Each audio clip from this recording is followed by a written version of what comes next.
আজকে আমরা রানা প্লাজারে গিয়েছিলাম ফোন সার্ভিসিং করার জন্য, কিন্তু যাওয়ার পর ভাইরে ভাই এরকম ভাবে কল্পনাও করিনি। আমি তো অবশ্যই বলবো যারা ফোন সার্ভিসিং করতে চান তারা অবশ্যই সপ্তপদী মার্কেটে যান। রাস্তায় হেঁটে হেঁটে যাওয়ার সময় ভেলপুরি দেখে লোভ না সামলাতে পেয়ে আমরা সবাই মিলে ভেলপুরি খেলাম। ভেলপুরি দেখলে কার না খেতে মন চায়, সবারই তো খেতে মন চায়, তাই না? আমি তো ভাই এগুলো জিনিসের প্রতি দেখলে আমার বেশি আকর্ষণ বেড়ে যায়। আমি তো মনে করি আমার মতো প্রায় বেশিরভাগ মেয়ে মানুষই এইরকম, ফুচকা কিংবা ভেলপুরি দেখলে তখনই খেতে হবে মাছ। আমি কিন্তু প্রায় ফুচকা কিংবা ভেলপুরি খাবই। বাসার মানুষ যে আমাকে এত বোঝায় যে এগুলো রাস্তার পাশে ফুচকা কিংবা ভেলপুরি খাওয়া একদমই ঠিক না। আমি তো ভাই নাসরবান্দা এই কান দিয়ে শুনে ওই কান দিয়ে বের করে দেই, আমার খেতেই হবে রাস্তার পাশে ফুচকা কিংবা ভেলপুরি দেখলে। প্রতিদিনের মতোই রাস্তায় প্রচুর জ্যাম, আর জ্যামের ভিতর আমি রাস্তার মাঝখানে এগুলো গাছের ভিডিও করে নিয়েছিলাম। এগুলো গাছ দেখলে কিন্তু অনেক সুন্দর লাগে। বেসিক্যালি রাস্তার মাঝখানে এগুলো গাছ দেখলে আমার ভীষণ ভালো লাগে। তবে আমার মনে হয় একটু যদি পরিচর্যা করা হয় তাহলে আরো সুন্দর লাগবে। সকালবেলা রানা প্লাজা পুলিশ প্লাজার সামনে তেমন একটা মানুষই থাকে না, আর একটু সময় গেলে প্রায় দিনের 11টা-12টা বেজে গেলে একদম রাস্তা পার হওয়ার কোনো ওয়ে থাকে না, মানে এত পরিমাণ মানুষ হয়ে যায়। আমি তো ভাই গাড়িতে উঠাচ্ছে হেঁটে হেঁটে আসতেই ভীষণ পছন্দ করি। সকালবেলা হালকা একটু ঠান্ডা ওয়েদার, তার ভিতর হেঁটে আসলে কিন্তু আমার কাছে ভীষণ ভালো লাগে। আর সেই দিন আমি কাজ পেয়েছিলাম না, দুপুরবেলা লেকের পাড় দিয়ে হেঁটে হেঁটে আসছিলাম। ওই মুহূর্তে এত পরিমাণ রোদ আর গরম ছিল, মানে কি যে বলবো। আমার কাছে তো ছাতাও ছিল না, পানিও ছিল না, মানে কিছুই ছিল না।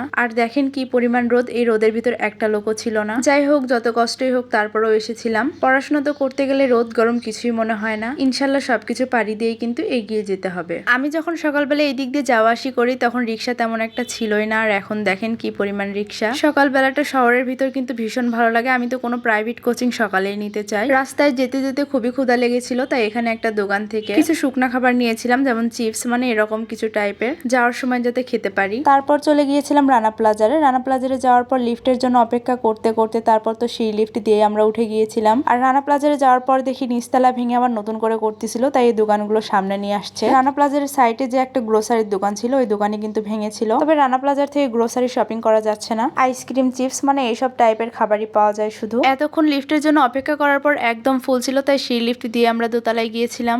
আমরা কিন্তু 5তলায় যাবো তাই লিফট পাচ্ছিলাম না, সেই লিফট দিয়েই গিয়েছিলাম। তবে দুঃখের বিষয় এটাই, দোতলায় সেই লিফট দিয়ে উঠেছিলাম, কিন্তু 3তলায় ওঠার সময় দেখলাম সেই লিফট বন্ধ। তো কি আর করার, তারপর আবারও লিফটের কাছে চলে আসছিলাম। যতই কষ্ট হোক না কেন তারপর লিফটে উঠতেই হবে। পায়ে হেঁটে আর কতক্ষণে 5তলায় উঠবো, এনার্জি তো আমার ছিল না একদম। তো দোতলায় এসে অপেক্ষা করার পর ফাইনালি চলে আসছিলাম 5তলায়। আর রানা প্লাজারের 5তলায় ফোনেরই সব কাজ করা হয়, ফোন বেচা কেনা, সার্ভিসিং থেকে শুরু করে এভরিথিং সব কাজ করা হয়। তবে আমি বলবো যে কোনো ফোন সার্ভিসিং এর জন্য সপ্তপদী মার্কেট বেস্ট। আমি তো মনে করি সপ্তপদী মার্কেট ফোনেরই মার্কেট। আর রানা প্লাজারে ফোন সার্ভিসিং করার জন্য এত পরিমাণ প্রাইস সবকিছুর, আমি তো ভাই কল্পনাও করিনি এত পরিমাণ প্রাইস থাকবে। প্রাইস শুনে আমি তখনই লিফটে উঠেছিলাম, মানে আমি আর বেশিক্ষণ দেরি করিনি, সোজা লিফটে করে চলে আসছিলাম। যাই হোক, আজকের ভিডিও ছিল এ পর্যন্তই। দেখা হবে নতুন কোনো ভিডিওতে। ভিডিওটি কার কেমন লেগেছে অবশ্যই কিন্তু জানাবা। ভালো থাকবা সবাই, আল্লাহ হাফেজ সবাইকে।